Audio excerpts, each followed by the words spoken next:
오늘은 인터넷에서 수없이 돌아다니는 이야기 하나를 정면으로 파헤쳐 보려 합니다. 기모노는 쉽게 벗기기 위해 만들어진 옷이라는 말 한 번쯤 들어봤을 것입니다. 과연 그게 사실인지 아니면 누군가의 상상이 역사가 된 것인지 지금부터 함께 확인해 보겠습니다. 구독과 좋아요로 함께 해주신다면 더 깊은 이야기로 안내하겠습니다. 그 말은 항상 확신에 차 있었다. 전국시대 남자가 부족해서 번식을 위해 허리끈 하나만 풀면 끝나도록 만들었다고. 수백만 명이 그 문장을 읽었다, 공유했다, 믿었다. 그런데 아무도 묻지 않았다. 그 말의 출처가 어디냐고. 2020년대 초반 한국의 한 포털 사이트 지식 게시판에는 매일 같은 질문이 올라왔다. 기모노는 원래 쉽게 벗기게 만든 옷이라는데 사실인가요? 댓글에는 동의가 쏟아졌다.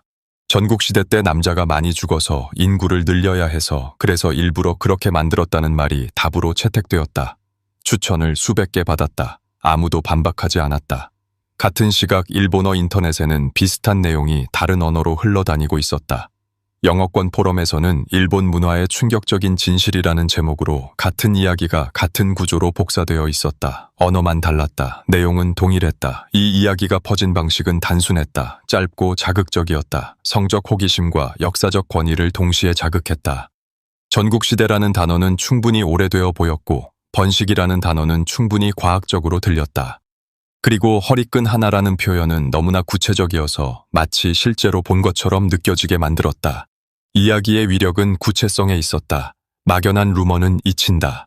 그러나 연도, 이유, 구조가 갖춰진 이야기는 기억된다. 설령 그 연도가 틀리고 이유가 지어낸 것이고 구조 설명이 거짓이더라도 기모노 루머는 그 세 가지를 전부 갖추고 있었다. 예능 프로그램에서는 일본 특집이라면 이울의 기모노를 입은 여성이 등장했다. 허리에 맨 오비를 풀면 옷 전체가 흘러내리는 연출이 따라붙었다. 코미디였다. 그러나 시청자의 뇌리에는 그 장면이 역사적 사실처럼 각인되었다. 반복이 진실을 만드는 것이 아니라 반복이 진실처럼 느끼게 만드는 것이다. 성인 콘텐츠에서는 이 이미지가 더 노골적으로 활용되었다. 기모노를 입은 여성 캐릭터가 단 한 번의 동작으로 옷을 벗는 장면은 하나의 공식이 되었다. 픽션이었다. 그러나 픽션이 충분히 반복되면 사람들은 그것이 현실의 관찰에서 나온 것이라고 착각하기 시작한다. 온천 료칸에서 유카타를 입어본 경험이 있는 사람들이 이 착각을 더욱 강화했다. 그들은 실제로 유카타를 혼자서 쉽게 입고 벗었다. 그 경험이 기모노 전체에 투영되었다. 자신이 입은 것이 유카타인지 기모노인지 구분하지 않은 채로 직접 해봤는데 진짜로 쉽게 벗겨지더라는 증언이 루머에 현실감을 부여했다. 이 시점에서 루머는 이미 생태계를 갖추고 있었다. 인터넷 글이 있었다. 동영상이 있었다. 직접 경험한 사람의 증언이 있었다. 예능과 영화의 연출이 있었다. 그 어느 것도 역사적 사료가 아니었지만 그것들이 모이면 사료보다 더 강력하게 느껴졌다. 나는 이 구조 자체가 이미 하나의 역사적 사건이라고 생각한다. 어떻게 거짓이 진실의 외양을 갖추는지 그 과정이 기모노 루머 안에 모두 담겨 있다. 루머의 핵심 주장은 5가지로 압축된다. 첫째, 기모노는 전국 시대의 인구를 늘리기 위해 설계되었다. 둘째, 허리끈 하나만 풀면 쉽게 벗겨지는 구조다. 셋째, 일본 여성은 기모노 안에 속옷을 입지 않았다. 넷째, 이것은 도요토미 히데요시나 전국 다이묘들의 의도적인 정책이었다. 다섯째, 이 사실을 일본은 숨기려 한다. 이 5가지 주장 중 사료로 검증된 것은 단 하나도 없다. 그러나 이것을 확인하기 위해서는 먼저 기모노라는 옷 자체를 들여다봐야 한다. 그 구조를 봐야 한다. 그 역사를 봐야 한다. 그리고 루머가 탄생하는 과정을 봐야 한다. 1억 명이 믿는 이야기라도 사실이 아닌 것은 사실이 아니다. 그것을 확인하는 일이 지금부터 시작된다. 2000년대 중반 인터넷이 대중화되면서 한국과 일본 사이의 정보 유통 속도가 급격히 빨라졌다.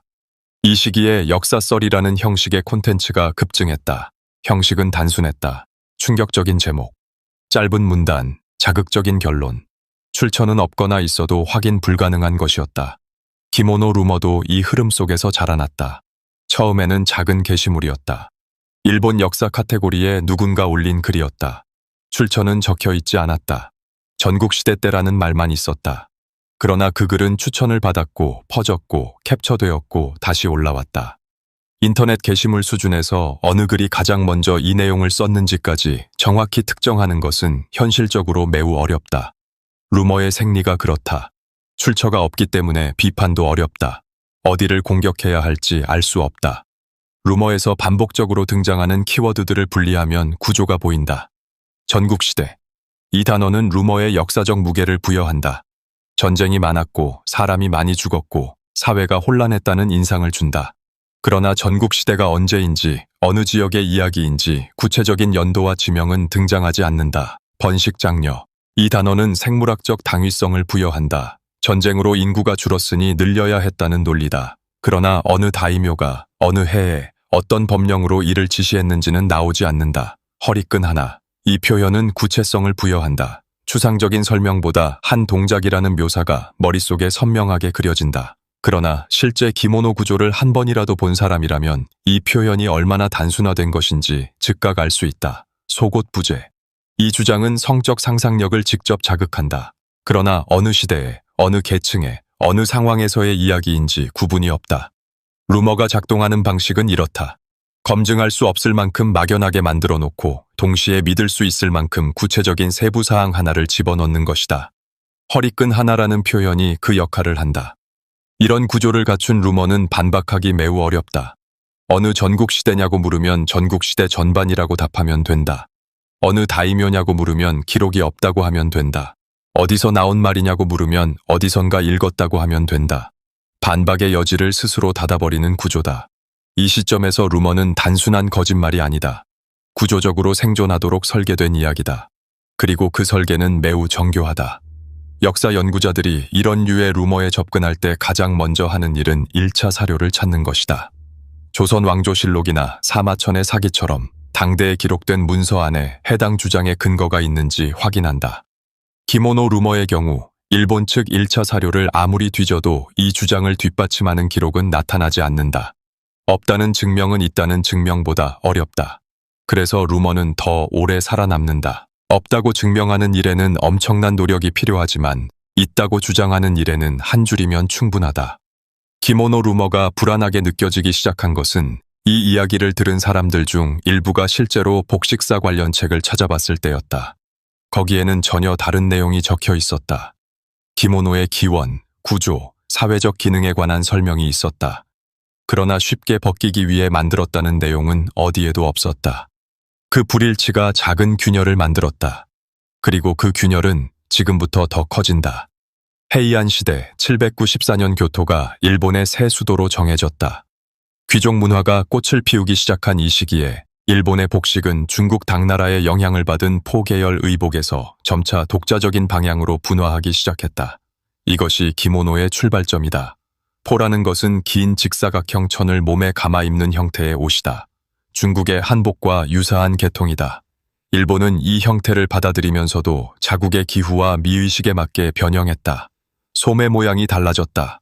겹쳐 입는 방식이 달라졌다. 색의 조합이 달라졌다. 헤이안 시대 귀족 여성의 정장은 주니히퇴라고 불렸다. 12장 이상의 옷을 겹쳐 입는 형식이었다. 이름 자체가 12겹이라는 뜻이다.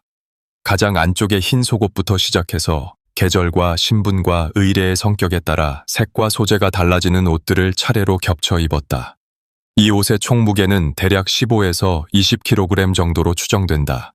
걷기도 힘들었다. 화장실을 가는 것조차 혼자서는 어려웠다.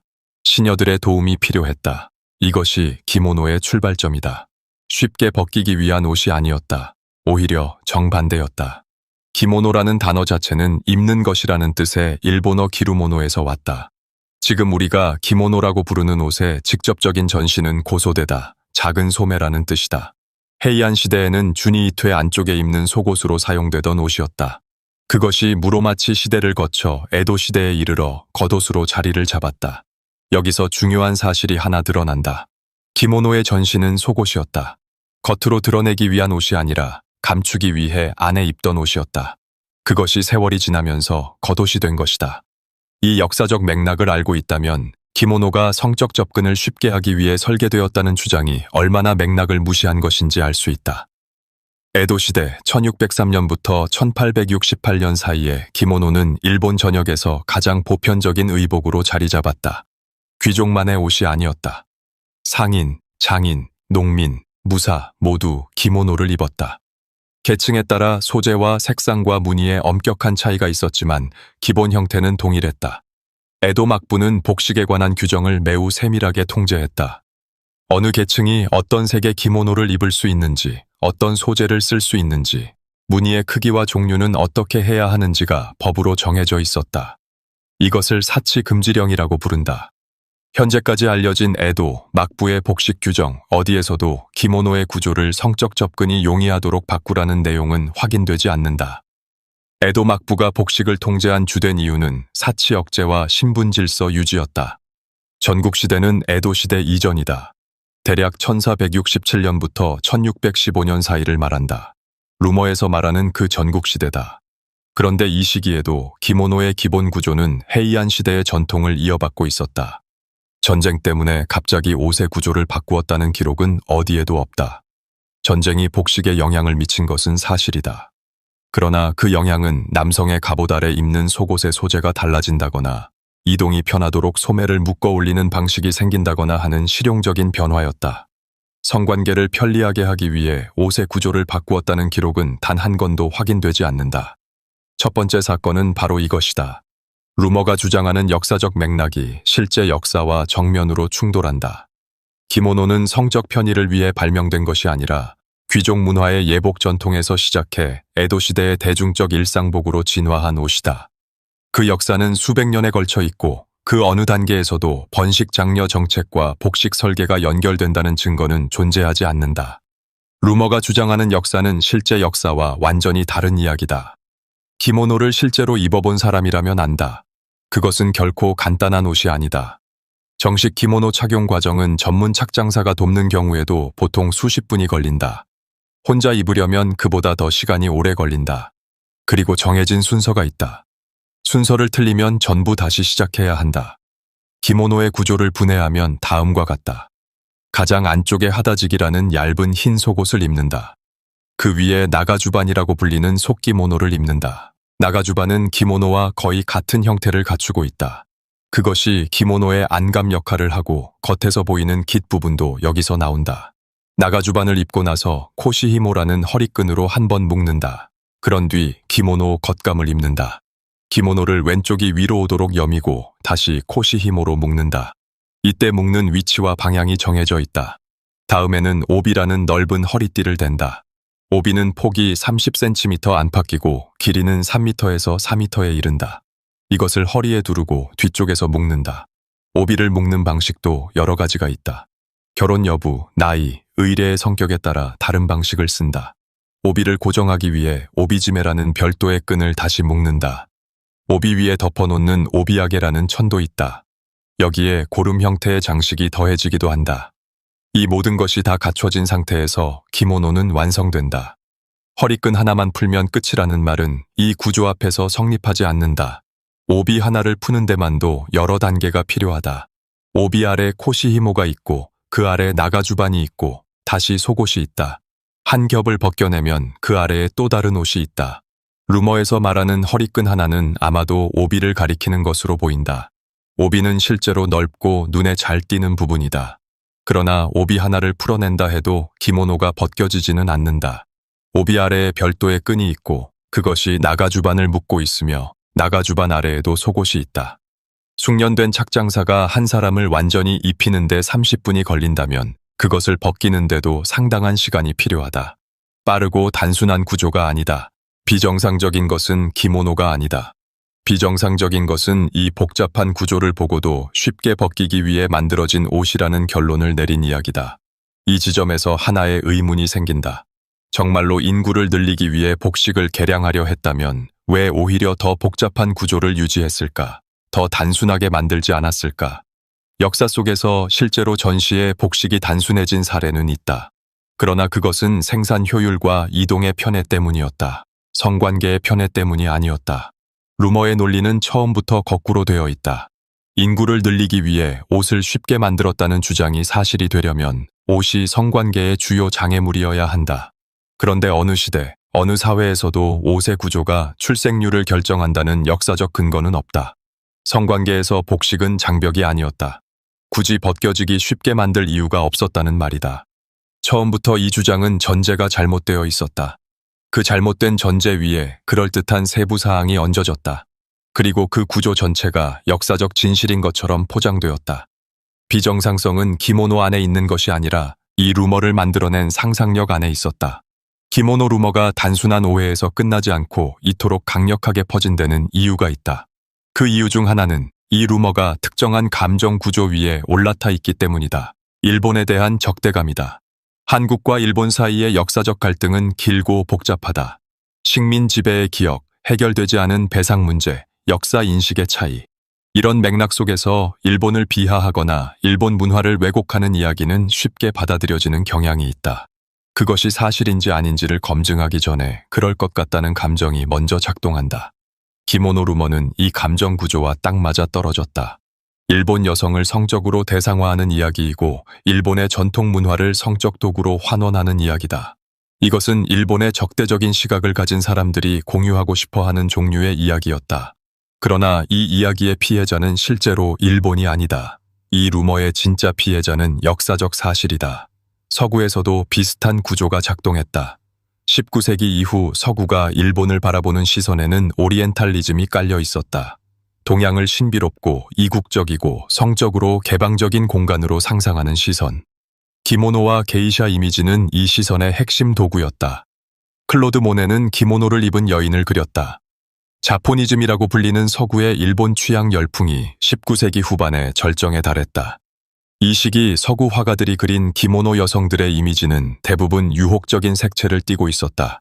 그것이 일본 기모노에 대한 서구의 첫인상이 되었다. 그 인상은 지금도 남아있다. 영화에서 기모노를 입은 일본 여성은 종종 특정한 방식으로 묘사된다. 순종적이거나 신비롭거나 성적 대상으로 등장한다. 이것은 일본 문화를 정확하게 반영하는 것이 아니라 서구의 상상이 일본에 투영된 결과다. 이 서구의 시선이 다시 아시아 내부로 역수입되었다. 한국과 중국에서도 기모노를 에로틱한 의복으로 인식하는 경향이 강화되었다.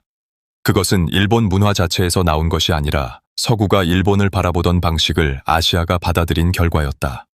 이렇게 보면 기모노 루머는 단순히 잘못된 역사 이야기가 아니다. 그것은 적대감과 오리엔탈리즘과 성적 타자화가 결합해 만들어진 복합적인 문화 현상이다. 그 안에서 기모노는 실제 의복이 아니라 상상의 도구가 되었다. 일본 여성의 몸을 쉽게 접근할 수 있는 것으로 표현하기 위한 도구. 일본 문화를 성적으로 하위에 놓기 위한 도구. 이 구조를 인식하지 못한 채 루머를 공유하는 사람들은 자신이 역사 이야기를 하고 있다고 생각한다. 그러나 실제로는 특정 문화에 대한 왜곡된 시선을 재생산하고 있는 것이다. 적대 구조는 루머의 연료다. 루머는 혼자서는 퍼지지 않는다. 그것을 믿고 싶어하는 감정이 있어야 퍼진다. 기모노 루머는 그 감정을 정확하게 공략했다. 기모노의 실제 역사를 공부하는 사람들은 점점 소수가 된다. 루머의 세계에서 팩트는 고립된다. 역사적 복식을 연구하는 학자들, 기모노 착장 전문가들, 일본사를 연구하는 역사학자들은 기모노 루머에 대해 명확한 입장을 갖고 있다.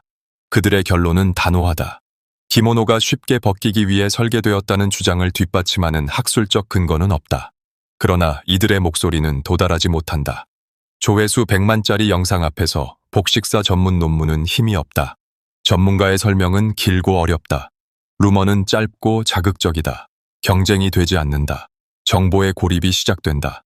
에도시대 기모노 착용에 관한 기록들을 보면 흥미로운 내용이 나온다. 당시 기모노는 지금보다 더 간단한 형태였고 오비도 지금처럼 넓고 복잡하지 않았다. 에도시대 중기 이후로 오비가 점점 넓어지고 화려해졌다. 이것은 경제적 풍요와 미의식의 변화를 반영한다. 즉, 기모노는 시대에 따라 변했다. 더 복잡해졌다. 더 화려해졌다. 더 입기 어려워졌다. 이것은 번식 장려라는 실용적 목적과 정반대 방향의 변화다. 의복이 더 복잡해지고 착탈이 어려워진다는 것은 적어도 그 시기의 기모노 설계 방향이 쉽게 벗기기와는 거리가 멀었다는 것을 의미한다. 속옷 문제도 마찬가지다. 기모노 안에 속옷을 입지 않았다는 주장은 몇 가지 역사적 사실을 완전히 무시하고 있다. 하다지기는 기모노 안에 입는 흰면 속옷이다. 이것의 존재는 에도 시대 기록에 명확히 나온다. 나가주반도 속옷의 역할을 겸했다. 여름에는 얇은 홑겹, 겨울에는 두꺼운 겹겹 속옷을 입는 것이 일반적이었다.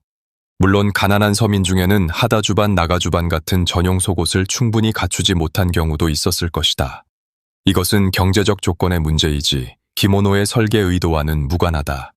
기모노 루머에서 속옷 부재 주장이 설득력을 얻는 이유는 단 하나다. 실제로 일본 성산업과 관련된 일부 이미지에서 그런 묘사가 등장했기 때문이다. 그러나 특정 산업의 특정 연출이 전체 문화의 역사적 실태를 대변하지는 않는다. 속옷을 입지 않는 경우가 있었다는 것과 기모노가 속옷 없이 입도록 설계되었다는 것은 전혀 다른 이야기다. 사실은 루머의 세계에서 고립되기 시작했다. 루머가 만들어낸 기모노의 이미지는 너무 강력했다. 그 이미지를 수정하려는 시도는 번번이 묻혔다. 나는 이 고립이 단순히 기모노의 문제가 아니라고 생각한다. 역사적 사실이 대중의 기억 속에서 어떻게 밀려나는지를 보여주는 구조적 문제다. 그리고 그 구조는 기모노 루머 하나에만 적용되지 않는다. 루머가 사실을 고립시킬 때 남는 것은 사실이 아닌 이야기다. 그 이야기가 역사가 된다. 그것이 가장 무서운 일이다. 기모노를 이 루머의 맥락에서 바라보는 것은 기모노를 착용한 사람들에 대한 모욕이기도 하다. 1960년대부터 1980년대 사이 일본의 기모노 문화는 위기를 맞았다. 서양식 의복이 급격히 보급되면서 일상에서 기모노를 입는 사람이 크게 줄었다. 기모노는 성인식, 결혼식, 졸업식, 명절 같은 특별한 날에만 입는 옷이 되었다. 이 시기 기모노를 지키려는 사람들이 있었다. 착장 학교들이 생겨났다. 기모노 문화를 계승하려는 단체들이 활동했다. 전통 방직 기술을 보존하려는 장인들이 있었다. 그들이 지키려 한 것은 단순한 옷이 아니었다. 수백 년에 걸쳐 형성된 미의식이었다. 세계조합, 무늬의 의미, 계절에 따른 소재의 선택, 의례에 맞는 착용 방식. 이 모든 것이 기모노라는 옷 안에 담겨 있었다. 기모노를 쉽게 벗기기 위한 옷으로 규정하는 루머는 이 모든 것을 지워버린다. 수백 년의 장인 기술, 복잡한 예법, 미적 전통이 단 한 문장으로 격화된다. 번식을 위한 도구였다고. 이것은 기모노를 입어온 사람들, 기모노를 만들어 온 사람들, 기모노 문화를 지켜온 사람들에 대한 공개적인 모욕이다. 한 문화의 전통 의복을 성적 편의의 도구로 환원하는 것은 그 문화 자체를 성적 대상화하는 것이다. 일본이라는 나라와 일본 여성들이 대상이 되었다. 그리고 대부분의 사람들은 그것이 모욕인지조차 인식하지 못한 채 루머를 공유했다. 공개적 모욕이 무서운 이유는 그것이 의도적이지 않을 수 있기 때문이다. 악의 없이 공유한 흥미로운 역사 이야기가 실제로는 특정 문화를 비하하는 내용일 수 있다. 기모노의 역사 안에는 일본 사회의 변화가 담겨 있다. 귀족 문화에서 무사 문화로 다시 서민 문화로 내려오면서 기모노는 변했다. 에도 시대의 화려한 기모노는 당시 서민들의 경제적 활력과 문화적 욕구를 반영한다. 그 시대 사람들이 얼마나 아름다움을 추구했는지를 보여준다. 메이지 시대 이후에는 서양 문물과의 접촉 속에서 기모노의 위상이 달라졌다. 근대화의 상징으로 서양복이 권장되면서 기모노는 점차 격식 있는 자리를 위한 옷으로 물러났다. 그러나 그 안에 담긴 미의식은 사라지지 않았다. 현재 교토와 도쿄의 일부 지역에서는 기모노 체험 관광이 활발하다. 외국인 관광객들이 기모노를 빌려 입고 사진을 찍는다. 이 경험을 통해 기모노에 친숙해지는 사람들도 있다. 그러나 동시에 관광지에서 입는 간이 기모노의 경험이 기모노의 실제 구조와 역사에 대한 오해를 심화시키는 역할을 하기도 한다. 공개적 모욕은 어떤 때는 오해에서 시작된다. 그러나 오해라는 것도 알고도 고치지 않으면 모욕이 된다. 기모노 루머를 알게 된 지금, 그것을 계속 믿고 공유하는 것은 더 이상 단순한 오해가 아니다. 루머의 구조가 흔들리기 시작하는 것은 유카타와 기모노의 차이를 인식하는 순간이다. 이 두 가지를 구분하는 것이 이 이야기 전체를 이해하는 데 가장 핵심적인 단서다. 유카타는 기모노의 일종이지만 정확히는 다른 옷이다. 한 겹짜리 얇은 면 소재 옷으로 여름에 입거나 목욕 후에 입는 실내복이다. 일본의 온천 료칸에서 제공하는 것이 바로 이 유카타다. 유카타는 착탈이 간단하다. 허리끈 하나로 묶으면 된다. 속옷 없이 입는 경우도 있다. 혼자서도 쉽게 입고 벗을 수 있다. 이것은 유카타의 기능이 실내복이기 때문이다. 편안하게 입고 벗을 수 있어야 한다. 대부분의 외국인 관광객이 일본에서 기모노를 경험한다고 할 때 실제로 경험하는 것은 유카타다. 또는 관광용으로 단순화된 간이 기모노다. 이 경험이 기모노 전체의 이미지를 형성한다. 직접 입어봤는데 정말로 간단하더라는 증언은 유카타의 경험에서 나온 것이다. 그러나 그것이 기모노라는 이름 아래 통용된다. 루머의 붕괴는 여기서 시작된다. 허리끈 하나만 풀면 벗겨진다는 경험은 실제다. 그러나 그 경험의 대상은 기모노가 아니라 유카타다. 유카타의 경험이 기모노에 투영된 것이다. 그리고 그 투영이 루머에 현실감을 부여했다. 이것을 알게 되면 루머의 구조 전체가 다르게 보이기 시작한다. 자극적인 역사 이야기를 유포하는 것이 얼마나 위험한 일인지를 결심하게 만드는 순간이 있다. 그것은 유카타와 기모노의 차이를 이해하는 순간이다. 아무것도 아닌 것 같은 이 구분이 수백만 명이 믿는 루머의 뿌리를 끊는다. 결심이란 무엇인가? 이 이야기에서 결심은 정보를 다르게 소비하겠다는 것이다. 자극적이고 짧은 이야기에 즉각 동의하기 전에 한 번 더 확인하겠다는 것이다. 유카타와 기모노의 차이는 단순하다. 그러나 그 차이를 알고 모르고의 차이는 역사적 사실을 이해하느냐, 루머를 믿느냐의 차이다. 현재 일본의 기모노 산업은 어려운 상황에 있다. 착용 인구가 줄었고 전통 방직 기술을 가진 장인들도 고령화되고 있다. 교토 니시진 직물 산업은 전성기에 비해 생산량이 크게 줄었다. 이런 상황에서 기모노에 대한 루머가 계속 퍼진다는 것은 기모노 문화에 대한 이해가 더욱 좁아지고 있다는 의미이기도 하다.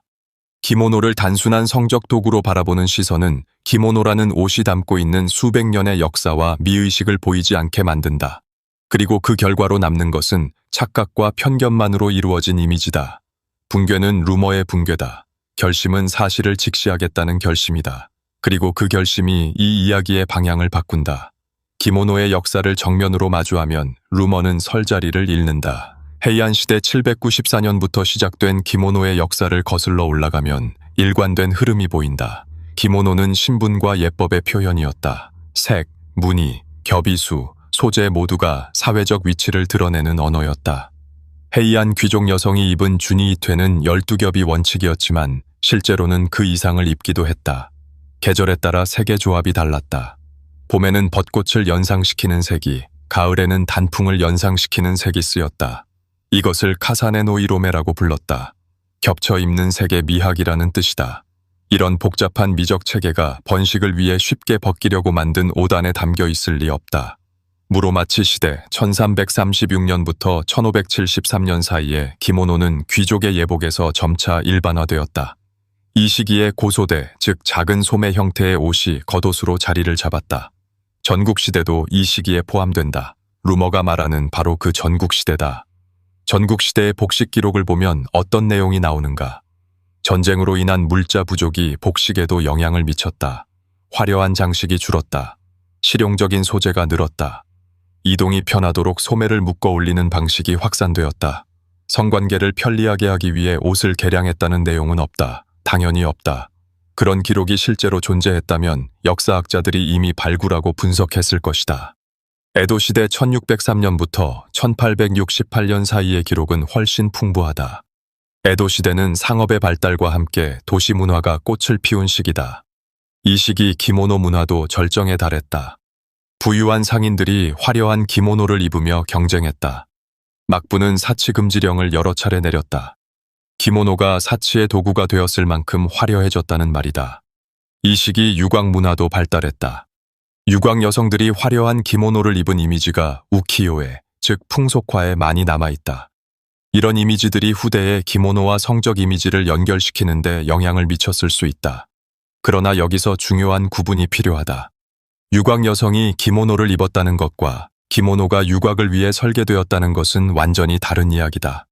조선시대 기생들이 한복을 입었다고 해서 한복이 기생을 위한 옷이라고 말하지 않는 것과 같다. 과거와의 대면은 언제나 불편하다. 우리가 믿어온 이야기가 사실이 아닐 수 있다는 것을 인정하는 일은 쉽지 않다. 그러나 그것이 역사를 제대로 보는 방법이다. 기모노의 역사는 수백 년에 걸쳐 있다. 그 역사 속에서 기모노는 권력의 상징이었고, 미의 표현이었고, 신분의 언어였고, 예법의 구현이었다. 그 어느 단계에서도 번식의 도구로 설계되었다는 근거는 없다. 과거를 직시한다는 것은 불편한 진실을 마주하는 것만이 아니다. 우리가 믿고 있던 이야기가 사실이 아니었음을 인정하는 것도 포함된다. 지금까지의 내용을 정리하면 하나의 반전이 드러난다. 기모노가 쉽게 벗겨지도록 설계되었다는 루머의 현실적 근거로 가장 자주 언급되는 것이 실제로 일본에서 기모노를 입어봤더니 정말로 쉽게 벗겨지더라는 직접 경험이다. 이 경험은 거짓이 아니다. 실제로 있었던 일이다. 그러나 그것은 기모노가 아니라 유카타의 경험이었다. 이것이 반전이다. 루머의 가장 강력한 근거처럼 보였던 직접 경험이 사실은 전혀 다른 의복에 관한 경험이었다. 그리고 그 혼동이 수십 년에 걸쳐 루머의 현실감을 부여해왔다. 유카타와 기모노의 혼동은 이해할 수 있다. 외형이 비슷하다. 같은 방식으로 여민다. 허리에 끈을 묶는다. 그러나 구조와 목적이 다르다. 유카타는 한 겹짜리 실내복이고 기모노는 여러 겹을 갖춘 예복이다. 온천 료칸에서 제공하는 유카타를 입어본 경험, 관광지에서 빌려 입은 간이 기모노 체험. 이 경험들이 기모노라는 이름으로 기억되고 기모노라는 이름으로 이야기된다. 그리고 그 이야기가 루머에 합류한다. 반전의 핵심은 이것이다. 루머는 완전한 거짓으로만 이루어진 것이 아니었다. 그 안에 실제 경험의 파편이 섞여 있었다. 다만 그 경험이 잘못 분류된 것이었다. 이런 구조의 루머가 가장 위험하다. 완전히 거짓인 이야기는 결국 들통난다. 그러나 실제 경험을 잘못 해석한 이야기는 오래 살아남는다. 직접 해봤는데 라는 말이 방패가 되기 때문이다. 기모노의 실제 구조를 다시 정리한다. 정식 기모노를 입기 위해서는 하다주반, 나가주반을 고정하는 끈과 오비다테지메 등 여러 종류의 끈과 고정장치가 겹겹이 사용된다.